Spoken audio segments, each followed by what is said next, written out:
and our nominee for party? First of all, Ted will be out in just a moment. I'll have the pleasure of introducing Carly Fiorina in just a moment. We thank her for her tireless work on the campaign trail. I got to meet her about a year ago in Washington, D.C., and then again in North Carolina at a Lieutenant Governor's Association conference, and she's fabulous, and we're so excited to have her on the team. But we're also so excited to have you here tonight. You've been here a couple of hours. The race, after South Carolina, I said it was a two-man race. It's a two-man race now. And it's going to be a one-man show. And it's going to be the Ted Cruz show when it's all over, said and done. Because finally, the people of America who will turn out to vote in the remaining state primaries will really have a choice between two people. I know that one other may stay around for a while, but it's going to be a choice between two people. And Republicans in this country are going to make a decision. Conservatives in this country, evangelicals in this country, young families in this country, people who love the Constitution, the Second Amendment, they're going to have a choice between someone who's a populist and someone who's an authentic conservative, someone who has stood and fought for you and all Republicans and all conservatives in this country, someone when he was elected for the Senate made promises and kept every promise. So, one more time, who is going to be our nominee for president? Who is the only authentic conservative for president? It's going to be a great next couple of months for America and especially for those of us in Texas because we love. Ladies and gentlemen, give a great welcome to Carly Fiorina. Carly.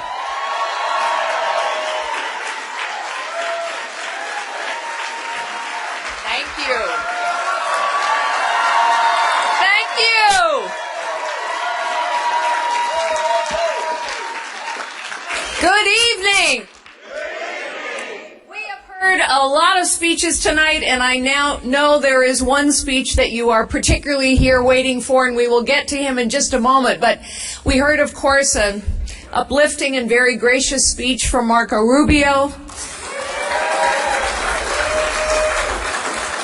John Kasich won his home state.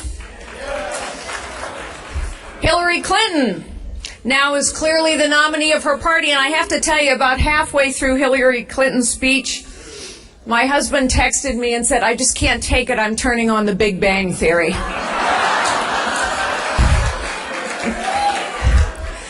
And then, of course, we heard from Donald Trump. Now, I have to say, the pundits have been assuming that Hillary Clinton would be her party's nominee for some time now. And for about the last week or so, every time I've gotten on television or gotten on the radio, someone has asked me this question: well, if Donald Trump is our nominee, are you going to support him? And here's the answer I have been given since the week he got into the race. Donald Trump does not represent me, and he does not represent my party.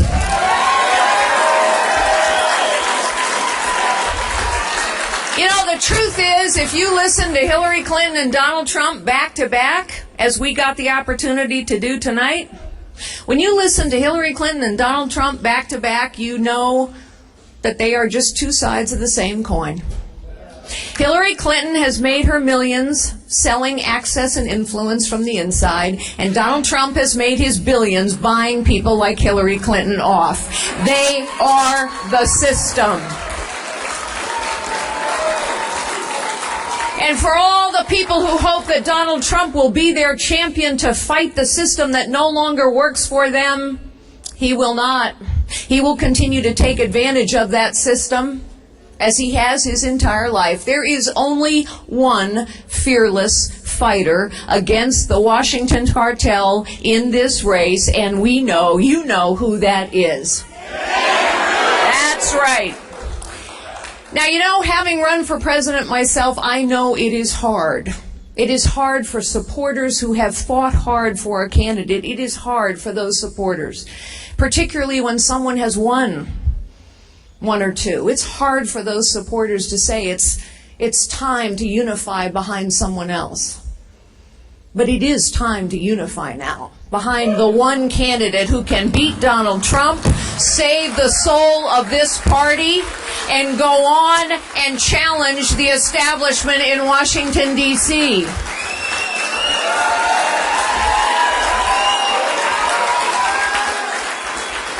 You know, people have asked me how I came to endorse Ted Cruz. I have to tell you, before I ever had a conversation with Ted Cruz about endorsing him, I walked into a voting booth in Virginia, in my home state of Virginia. And I looked at that ballot, and I saw all these names. I saw my own name on that ballot. And that was kind of a thrill, I have to tell you.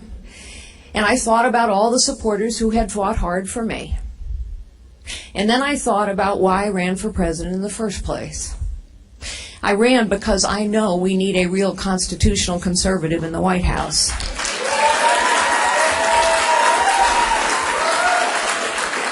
I ran because I know we need a fearless fighter who will challenge the status quo in Washington, D.C. I ran because I know we need someone who has the courage of their convictions. And so you know what, folks? It was easy for me to check the box for Ted Cruz.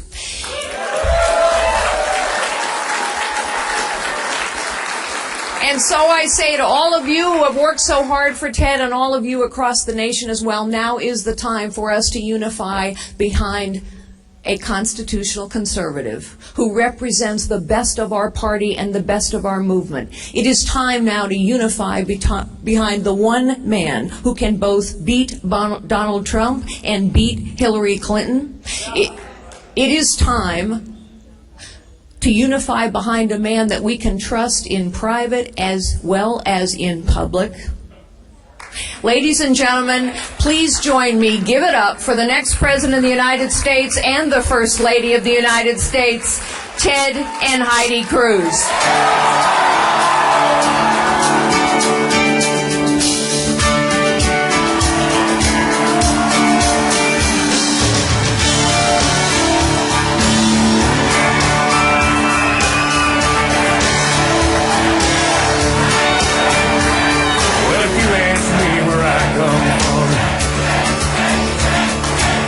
Where I tell everyone I was born by God's dear grace. Thank you so very much. God bless each and every one of you. Thank you, Dan Patrick, for leading our team here in the state of Texas.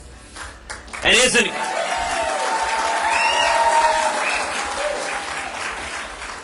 isn't Carly extraordinary?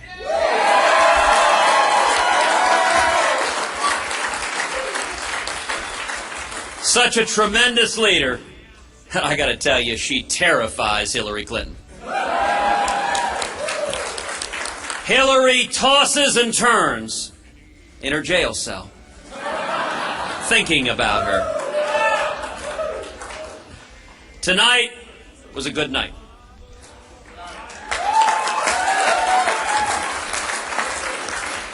Tonight, we continued to gain delegates and continue our march to 1,237.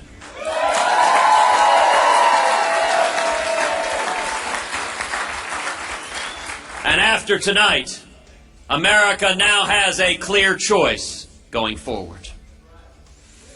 Let me say a word about Marco Rubio. Marco is a friend. He's a colleague. He ran a strong, optimistic, positive campaign. His story. The son of a bartender, the son of a maid who fled Cuba seeking freedom, is powerful, it's inspirational. Marco's story, his passion, inspires me. Marco can paint a picture, can weave a tapestry of the promise of America like nobody else. And his presidential campaign inspired millions across the nation. I congratulate Marco and Jeanette on the tremendous campaign they ran together.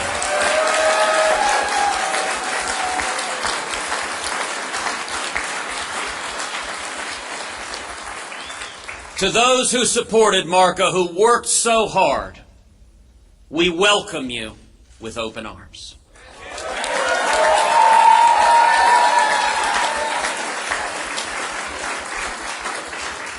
with gratitude and with hope and with a positive vision together for our great nation.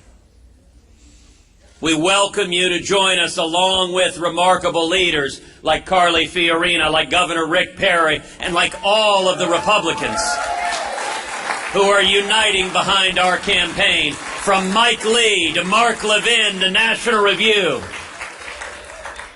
Starting tomorrow morning, every Republican has a clear choice. Only two campaigns have a plausible path to the nomination: ours and Donald Trump's. Nobody else has any mathematical possibility whatsoever. Only one campaign has beaten Donald Trump over and over and over again.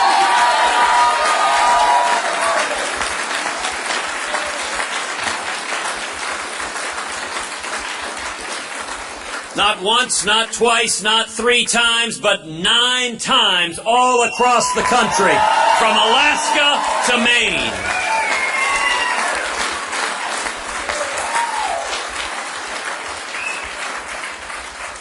And going forward, the choice is straightforward.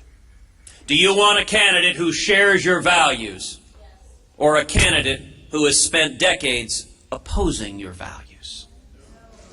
The mainstream media, the network suits who make the decisions, want Donald Trump as the Republican nominee.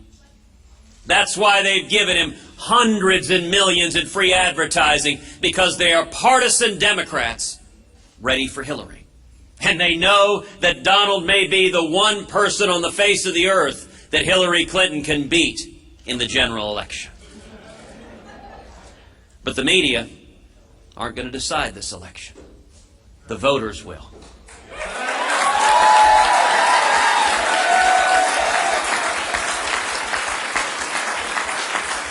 And here's our vision for America. It's an America with a brighter future. It's an America with greater opportunity for our kids and grandkids. It's an America with more liberty and more safety and more security. It is America that is greater tomorrow than it is today and than it was yesterday. This election will focus on 3 critical issues: jobs, freedom, and security. As president, my number 1 priority will be jobs. Turning around the stagnation, the misery of the Obama-Clinton economy. You know, it's easy to talk about making America great again. You can even print that on a baseball cap. But the critical question is whether you understand the principles and values that made America great in the first place.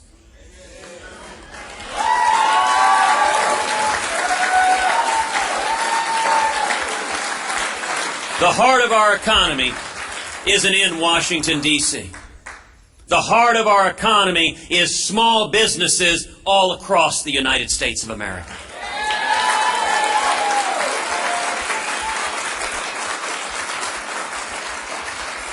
If I'm elected president, we will repeal every word of Obamacare.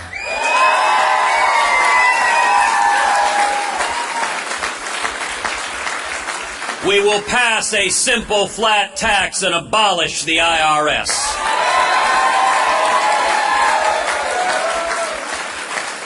We will rein in the EPA and the government regulators that are killing small businesses.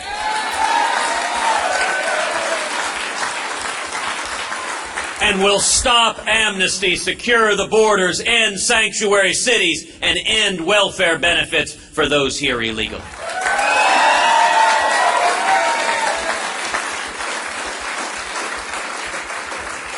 And the result will be millions upon millions of high-paying jobs, will be wages rising for people all across America, will be young people coming out of school with 2, 3, 4, 5 job opportunities.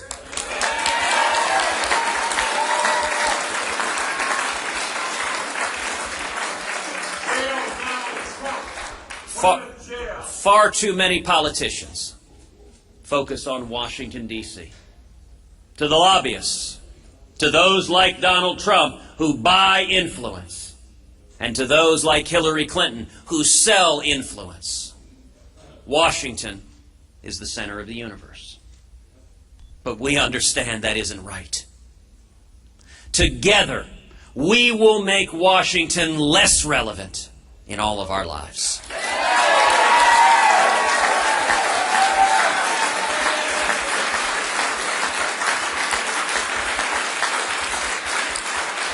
We'll fire government regulators and repeal job-killing regulations. And together, we will take the boot of the federal government off the backs of the necks of small businesses all across this country.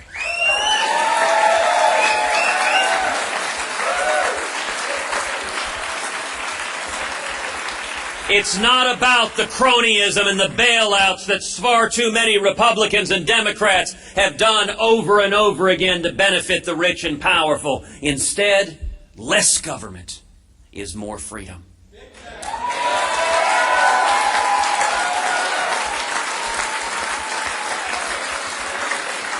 Higher wages and a better standard of life for all of us. The second critical issue in this election is freedom.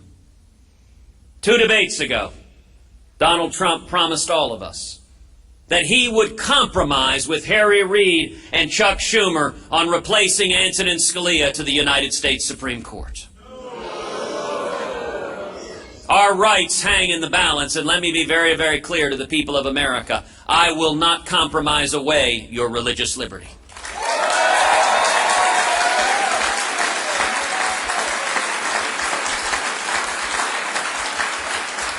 And I will not compromise away your Second Amendment right to keep and bear arms.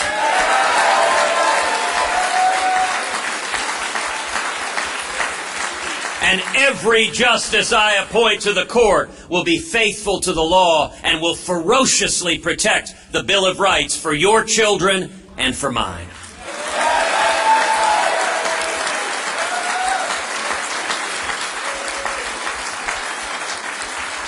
The third critical issue in this election is security. For 7 years, we've abandoned our friends and allies, and we've shown weakness and appeasement to our enemies. 2 debates ago, Donald Trump promised as president to be neutral between Israel and the Palestinians. Well, let me be clear. As president, I will not be neutral.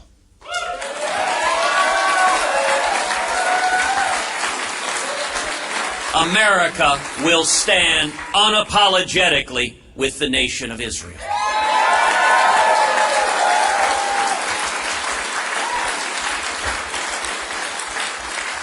And anyone who cannot tell the difference between our friends and our enemies, who cannot tell the difference between Israel and Islamic terrorists who seek to murder us, that raises real questions about their fitness and judgment to be commander-in-chief.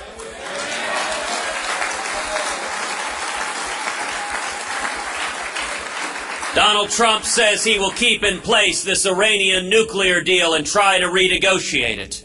I will rip to shreds this Iranian nuclear deal on the very first day in office.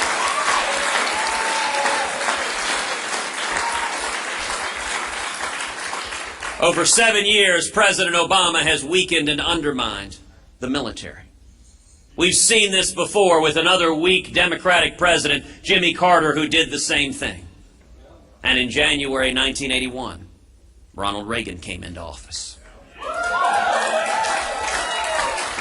And what did Reagan do? He cut taxes, he lifted regulations, he pulled government off the backs of the necks of small businesses. We saw millions of high-paying jobs. It generated trillions in new government revenue, and he used that money to rebuild the military, to bankrupt the Soviet Union, and to win the Cold War.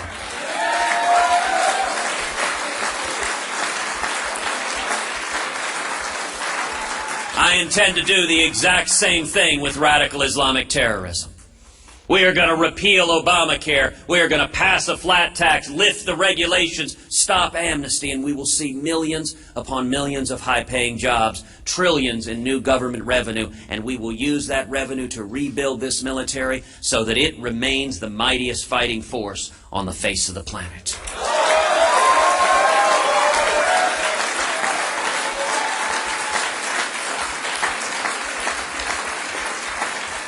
Tomorrow we have a choice, a clear and simple choice. Enough with the Washington corruption. Enough with the deception, with using government to benefit the rich and powerful at the expense of hardworking taxpayers. Together, we can turn things around. If we stand together, if we remember the common sense, free market principles that built America, the constitutional liberties that built America, once again standing together, we can have morning in America.